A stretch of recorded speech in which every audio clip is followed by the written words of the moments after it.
They said I wasn't enough. Not elegant enough. Not smart enough. Not lovable enough. They whispered it behind glasses of wine and half-finished brunch plates, thinking I couldn't hear. But I always did. And I believed them. For a while. I stopped showing up. Stopped explaining. Stopped trying to belong to a place that never saw me. Then one day, I opened the mailbox. Cream-colored envelope. Embossed lettering. A wedding invitation from one of them. The kind of event they said I'd never be part of. Not for someone like me. Not unless I was setting the table. But this time, I wasn't bringing the salad. I was bringing something else. Something they never expected. My name is Ava Monroe. I'm 29 years old, and I live in Asheville, North Carolina. I was supposed to be the golden girl. At least, that's how it started. Straight A's. National Honor Society. Perfect SAT score. Early acceptance to Duke. Every parent's dream. Every teacher's example. At every family function, they'd smile at me like I was the trophy on their shelf. Not a person, just a polished idea of success they could point to. Look at Ava, they'd say, she's going places. But here's what they don't tell you about being the one who's going places. You're not allowed to slow down. Not allowed to say, I'm tired, or I don't know what I want. Because once you've been labeled, you're not human anymore. You're a benchmark. I went to Duke thinking I'd become a lawyer. I had the grades, the ambition, the drive. But halfway through sophomore year, I woke up every day with a pit in my stomach and a fog in my chest. I'd sit through lectures like I was watching someone else live my life. My roommate called it burnout. I called it a slow erasure. I stopped answering calls. Skipped Thanksgiving. When I did go home for Christmas, my mother looked me over like she was inspecting damage. You've lost weight, she said. My uncle made a joke about law school being too much for sensitive types. No one asked if I was okay. They didn't need to. They'd already decided. I was drifting. Disappointing. And soon, disposable. The truth? I dropped out before the spring semester. Quietly. Without ceremony. I packed my dorm into the trunk of a borrowed car and drove through 6 states just to feel like I was escaping something. When I told my mom over the phone, there was this long pause. Too long to just be shock. Then she said, well, I hope you at least have a plan. I didn't. And somehow that was the bigger betrayal. My cousins, Emily, Claire, and Madison, were all climbing the ladders. Emily got a job at a publishing firm in Boston. Claire moved to Atlanta for med school. Madison had just gotten engaged to a marketing exec who used to model in college. Their Instagram pages were curated like bridal magazines. Hashtags and hashtags and hashtags. And then there was me, the former genius, the dropout, the question mark. At first, they pretended to understand. She just needs time. Claire told someone at a baby shower I wasn't invited to. I heard she's trying to figure things out, Madison said at brunch, according to my cousin Dylan, who texted me a heads up. No one asked me. They just spoke my life like a secondhand story. I moved back to Asheville because it was the only place that didn't feel like a comparison trap. I found a studio above a coffee shop on Haywood Road and picked up shifts as a barista. It was ironic in a way. I used to make fun of girls who gave up to pour lattes. Now I was one of them. I stopped going to family events. Every invitation felt like a performance I couldn't afford. I couldn't wear designer boots or talk about the firm. I didn't own an Apple Watch. I was the girl with cracked nail polish and a thrifted coat, trying to remember how to breathe without a resume. One afternoon, I ran into my Aunt Linda at the grocery store. She looked at me like I was a ghost. Oh, Ava. I thought you were in D.C.? Nope, I said, holding up a loaf of bread. Just here. She nodded slowly, as if she was waiting for a punchline. Well, she said, tapping her cart, there's always time to turn things around. I smiled, but inside, I was shrinking. The thing about being silently disapproved of is that it doesn't always come in the form of insults. It's more like absence. Fewer texts, less eye contact, fewer tagged photos. And when you do get included, it's always with a tone. Like when Emily invited me to help set up for her engagement party. Not attend, set up. Or when Claire asked if I could take her grad photos since you're good with artsy stuff, right? I became the free help. The side character. The one who didn't get asked about love, because obviously, love doesn't happen to girls who quit things. I remember one Thanksgiving, a year after I dropped out, everyone sat around the table passing wine and gossip. Madison held court with her wedding plans, bridesmaid colors, venues, flower walls. No one even looked at me. I could have slipped under the table and vanished. Then my mom said it. Ava's still recalibrating. It was the word. That word. Recalibrating. Like I was a machine that needed fixing. Like my life was a broken compass they were all quietly waiting on to reboot. That night, I sat on my childhood bed scrolling through their profiles. There they were, laughing in coordinated outfits, twirling in engagement reels, tagging brand sponsorships. Meanwhile, I was crying over a cup of black tea, wondering if I'd ever get to be enough again. But I didn't stop living. I just stopped trying to win them back. I started reading again. Not law books, but poetry. Mary Oliver. Ocean Vuong.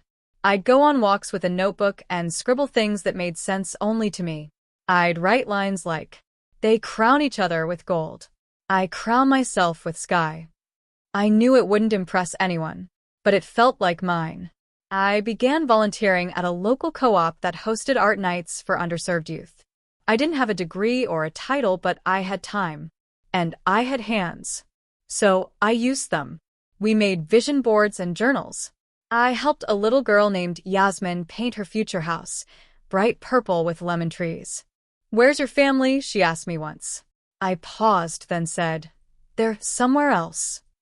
She smiled. Same. Sometimes, the most honest conversations come from 8-year-olds. That winter, I got a job managing events at a small community arts center. It wasn't flashy, but it was steady. I made enough to stop rationing shampoo. I made enough to buy candles that weren't on clearance. And I began to feel, quietly, softly, like a person again. But none of that mattered to them. To the ones who once bragged about me. Who sent photos from rooftop parties and bachelorette trips in Cabo. When Madison sent me a group text asking if I could design the table signs for her wedding, she didn't even say hi. Just, "Need these by Tuesday. You're still doing that creative stuff, right?" I didn't reply. Not because I was angry, but because I finally understood what silence meant. It wasn't confusion. It was clarity. They decided who I was a long time ago. And anything outside that picture was too blurry to acknowledge. So I stopped knocking on locked doors. I built a house outside their gates. A house made of ordinary days, warm voices, and things that didn't need hashtags to matter. You don't always notice when the healing begins. It doesn't come with fireworks. There's no parade. No one sends flowers when you start waking up without dread. For me, it began on a Tuesday. Gray skies, slow rain, quiet air. I was wiping down folding chairs after a poetry night at the community arts center. My back ached. My fingers smelled like lemon cleaner. But I felt okay. Not ecstatic.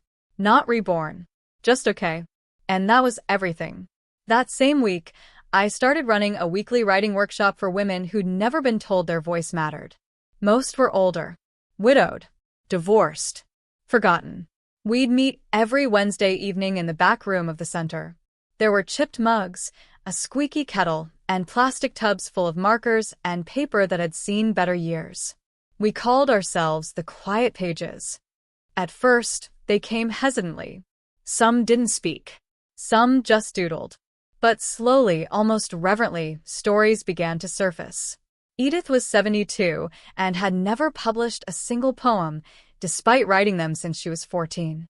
Maria was a recent immigrant from Honduras who wrote love letters to her daughter back home, even though they didn't know when they'd reunite. And then there was Helen. She was 81, grumpy as hell, and absolutely brilliant. "This machine hates me," she muttered the first day, struggling with an old laptop. I offered to help. She swatted my hand away. "I don't need saving. Just clarity." Later, I found out she had once taught at Columbia before leaving academia during a messy divorce. She'd stopped writing for 30 years. Until her circle. One night, after the group, Helen stayed behind. "You know," she said, scribbling something onto a napkin, "I never thought my words would matter again." I looked at her. Eyes like river stones, steady and deep. "You brought my baby into my living room," she whispered. I'd buried her. Not physically. Just emotionally. But when you told us to write about the thing we lost that still calls our name, I saw her again. I heard her laugh. She folded the napkin and handed it to me. "You gave me that." I didn't know what to say. I still have that napkin. It reads. Her curls bounced like rebellion. I never tamed them. Just watched them dance away. It didn't make headlines. But it mattered. Around that same time, something else began to bloom.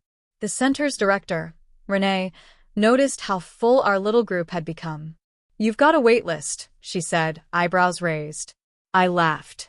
"Seriously?" "Dead serious. You're onto something, Ava. You should think bigger."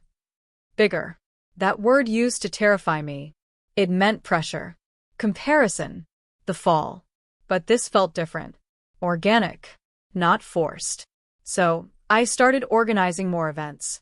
A weekend retreat in the Blue Ridge Mountains. A virtual version for women across the country. And eventually, I created a small online platform where members could share writing, record audio readings, and send private notes of encouragement. We called it Quiet Bloom. It was humble. No ads. No monetization. Just a place for overlooked voices to feel seen. By the time we hit 1,000 users, I was shocked. By 3,000, I cried. I remember lying on my back in the studio, looking at the ceiling fan spin, whispering, "You're allowed to be proud of this." But I didn't post about it. No press release. No launch party. No branded champagne. Just a moment of quiet acknowledgement to the younger version of me, the girl who once thought being worthy required applause.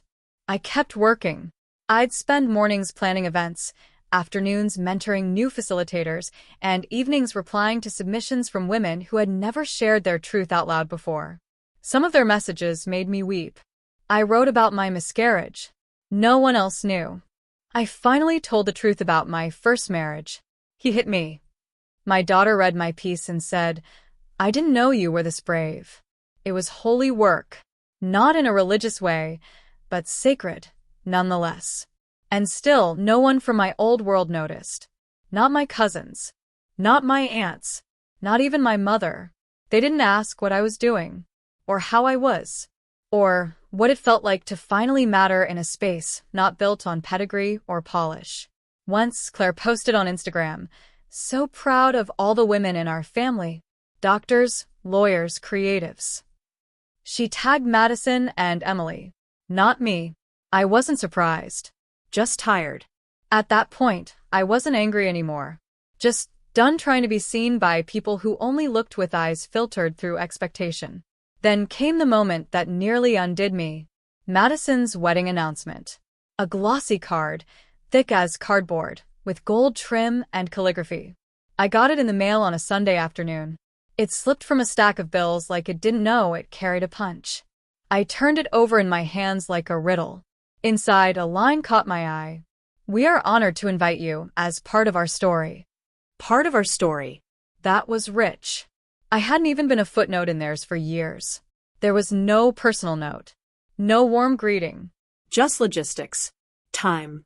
Location. RSVP by the 15th. I put the card on my desk and stared at it for 3 days.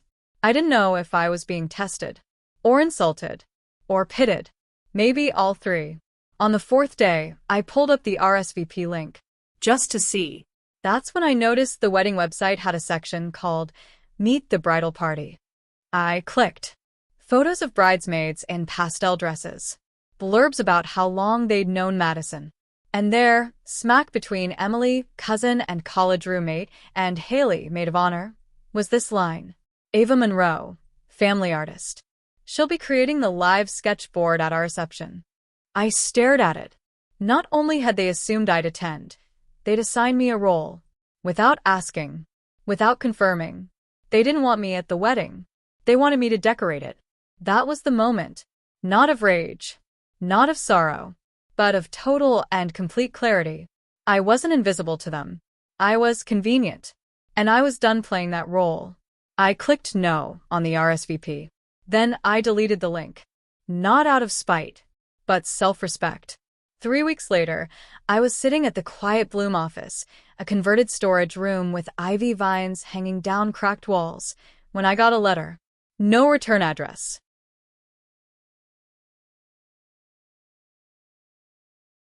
Inside, a handwritten card. The writing was shaky but familiar. It was from Helen. Your words taught me how to write again.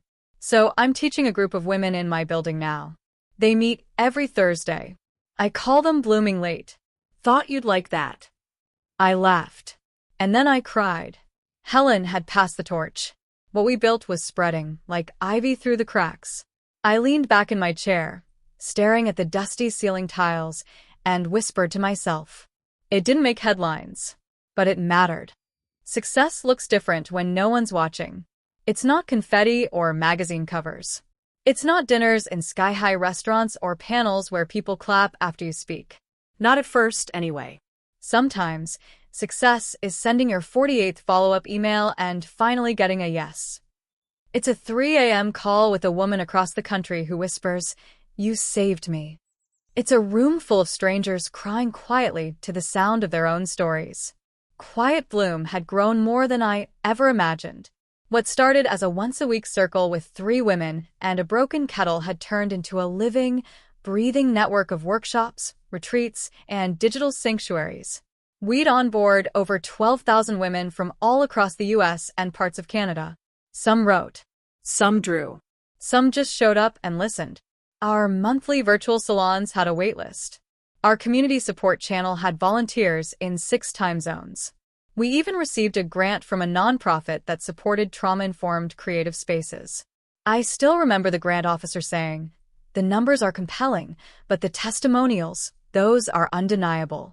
We had an email open rate of 78%, higher than most Fortune 500s. But I didn't tell anyone in my family, not because I was hiding, but because they weren't asking. Once, I posted a story of our art therapy retreat in Boulder. There were women meditating in a sun-drenched barn, painting their future selves on massive canvases. I tagged a few people. Shared a quote. Claire watched the story. Madison, too. No response. No, wow, this is beautiful. No, proud of you. Just silence. That quiet you learn to stop expecting things from. Then came the podcast invite. A journalist named Lila from a platform called Resilient Voices reached out. She'd been following Quiet Bloom for 6 months. Her pitch was gentle. You don't have to talk about your family. Just the journey, the honesty, the grace. I agreed. The episode was called The Ones They Forgot and What They Built Anyway. I didn't cry during the recording, but when it aired, and I heard my own voice say, I stopped asking for a seat at the table and started planting my own. I wept. It went semi-viral in the self-growth space. Influencers started tagging us. Therapists began referring clients to our platform. A week later, we crossed 20,000 active members. Renee surprised me with a little plaque. It read, Founder, Guide, Bloommaker. We hung it on the door. Still, not a single call from my mom. One Saturday afternoon, I was at the local market when I bumped into my Aunt Cheryl. She was carrying a bouquet of dahlias and a basket full of overpriced pears. Ava, she said, surprised. Still in Nashville? Yep, I smiled, tucking a notebook into my bag. She blinked. That's charming. Are you still doing that hobby project? I knew what she meant. She meant not real. She meant cute distraction. She meant still not enough. I nodded, but kept my tone calm. We're a nonprofit now. Quiet Bloom. We've served over 20,000 women so far. Her smile twitched. Oh, wow. That's nice. Still single? And there it was. The pivot. The validation litmus test. Because in their eyes, your worth still depends on a +1. I shrugged. I have people. Her eyes narrowed slightly. Well, don't wait too long, sweetie. Madison's wedding is going to be stunning. Her fiancé's family has money. I nodded. That's great. I hope it's everything she dreamed of. We parted ways. She didn't ask if I'd be attending. I didn't tell her I wouldn't. A week later, the center hosted a community gala. It was a small, candlelit affair with live music and speeches from members whose lives had been changed through art and connection. Helen, grumpy, brilliant Helen, rolled up in a deep purple shawl and a rhinestone pin. When she spoke on stage, she said, "I came to Ava with nothing but old anger and a stubborn heart. She gave me space to plant both and grow something alive again." Everyone stood. Applause thundered in the small room. Afterward, a woman in her 50s approached me, teary-eyed. "You helped me feel 17 again," she said. "But this time safe." In that moment, I felt more whole than I had in years. Later that night, I posted a quiet photo on my personal page. Just a candle. And the caption, "Sometimes we bloom in rooms our family never walks into." It got a few likes. None from anyone with my last name. One evening, I finally cracked and showed my mom a short film we'd made, a montage of our workshops, testimonials, and community projects. She watched in silence. When it ended, she said, "You've always liked artsy stuff." I nodded, heart heavy. Then she added, "I didn't realize it was this big." That was all. "No, I'm proud of you." "No, I was wrong." Just a shift. Small, Uneven. but a shift. Then came the interview with the Human Atlas Project, a digital storytelling site that documented people who'd created impact from the margins. My piece was called Quiet Wins: How Ava Monroe Gave a Voice to the Voiceless. They flew me to LA for the shoot. I wore a linen jumpsuit, no makeup except mascara, and spoke under a skylight while soft piano music played. The video got over 180,000 views. Still, not one text from Madison. Claire sent a one-word DM. "Wow." I didn't reply. Because here's what I've learned. Recognition that only comes when others do it first isn't real recognition. It's performance. 1 week before Madison's wedding, a box arrived at my door. Inside, a small envelope. A card. A note. The card was printed like the invitation. Inside it read, "We're excited to have you at the wedding. The live sketchboard is going to be magical." The note was handwritten by Madison. "Ava, you've always been so creative. This will be such a special way to include you." Include me. Not honor. Not celebrate. Include. As if I were a detail on a checklist. I didn't rage. I didn't cry. I just folded the note back into the envelope and placed it on a shelf. It was never about revenge. It was about truth. And the truth was, I had outgrown the room they tried to keep me small in. The invitation stayed on my dresser for weeks, unopened. I'd glance at it in the mornings while tying my hair into a bun, like it was mocking me, daring me. I finally opened it at 2:13 a.m. one Tuesday, when insomnia gripped me harder than my pride. Gold foil. White roses. Her name in oversized cursive, Charlotte Vale. And just below, in delicate ink, with love and excitement, "We invite you to our wedding." We. Her and Ethan. Ethan. The boy who once told me my ideas were too much, that I spoke like I was trying to impress someone. Now marrying the girl who told me to tone down my lipstick at school because it wasn't my color. It was like they both circled back, just to parade their curated perfection. Why did they even send it? A dare? A joke? Or maybe they didn't think I'd show. That was their mistake. I RSVP'd. But I didn't check the +1 box. No. This wasn't about arm candy. This was about standing tall on ground they once told me I didn't deserve to walk on. I bought a dress. A deep emerald gown with a slit that defied subtlety. I had it custom tailored. Every thread was stitched with memory of nights I cried into my pillow, of the day I left Charlotte's toxic brunch circle, of the hour Ethan ghosted me after asking for space. I booked the flight to Seattle. Alone. And on the plane, I rehearsed nothing. I didn't need a speech. I was the speech. When the big day arrived, I stepped into that venue like it owed me something. And maybe it did. I saw them across the room. Her in white. Him in navy. Matching smiles like printed on lies. Charlotte's jaw twitched when she saw me. Ethan's smile faltered. A full second too long. People noticed. I made sure of it.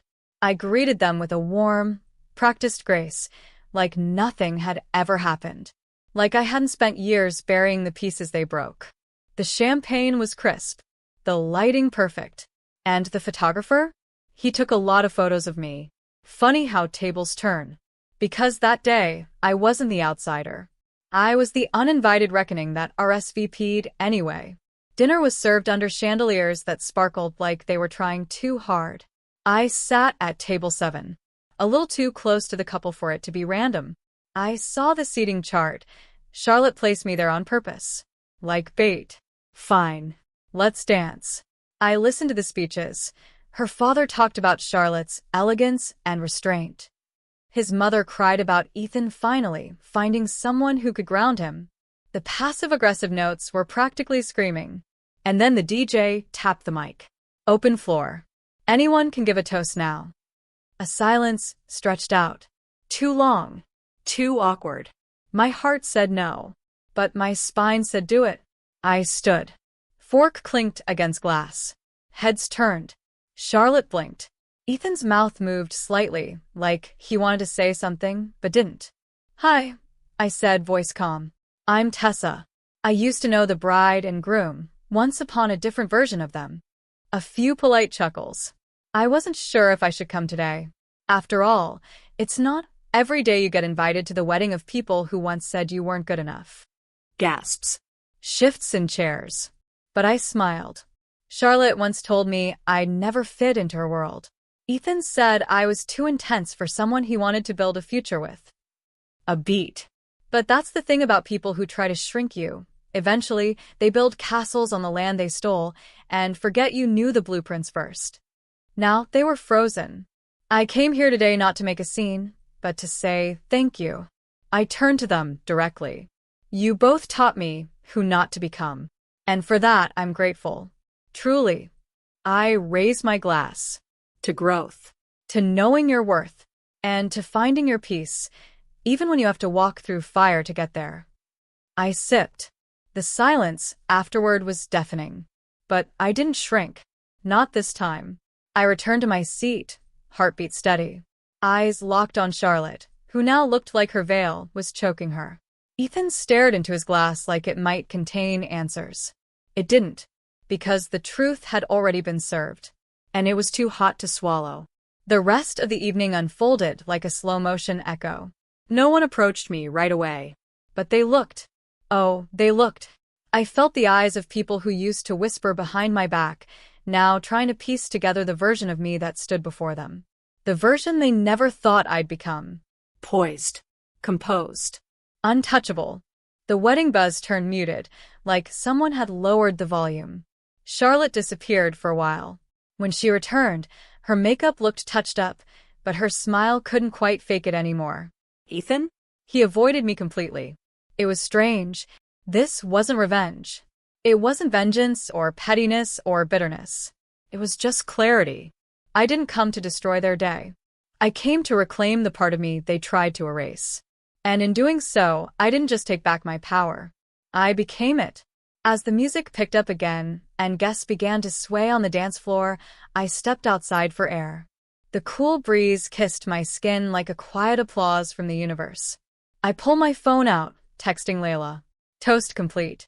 No bloodshed. Still standing. She replied in seconds. Queen behavior crown. Drinks on me tomorrow. A laugh escaped my lips. Real. Free. For the first time in a long time, a man in his mid-30s approached. He looked vaguely familiar. One of Ethan's college friends, maybe. That was a hell of a speech, he said. I gave a half smile. Probably not what they expected. He chuckled. It was everything they deserved. I remember how they treated you back then. You didn't just grow, you eclipsed them. His words felt like a quiet metal being placed on my heart. When I returned inside, people actually started approaching me. A few gave me those forced compliments meant to defuse tension. Others genuinely said they admired what I said. One woman leaned in and whispered, "My daughter's going through something similar." She needed to hear someone say that. That moment alone made everything worth it. Charlotte never confronted me that night. I think deep down, she knew she already lost. Because I wasn't playing by her rules anymore. I'd built my own table, my own circle, my own life. And unlike hers, mine didn't need an audience to feel real. By the time I left the venue, the stars had come out. The night felt sacred. Not because of them, but because of me. I walked to my car in heels that didn't hurt and confidence that didn't waver. This wasn't about being better than them. It was about becoming better for me. And knowing that no matter how late the invitation came, I didn't need their validation. I was never not good enough. They were simply too small to see my worth. Months passed after that wedding. It wasn't a turning point because I had already turned. It was a confirmation. A moment that reminded me that I no longer lived in the shadow of their opinions. Life moved forward and so did I. I moved into a new apartment, one that had sunlit mornings and a view of the skyline.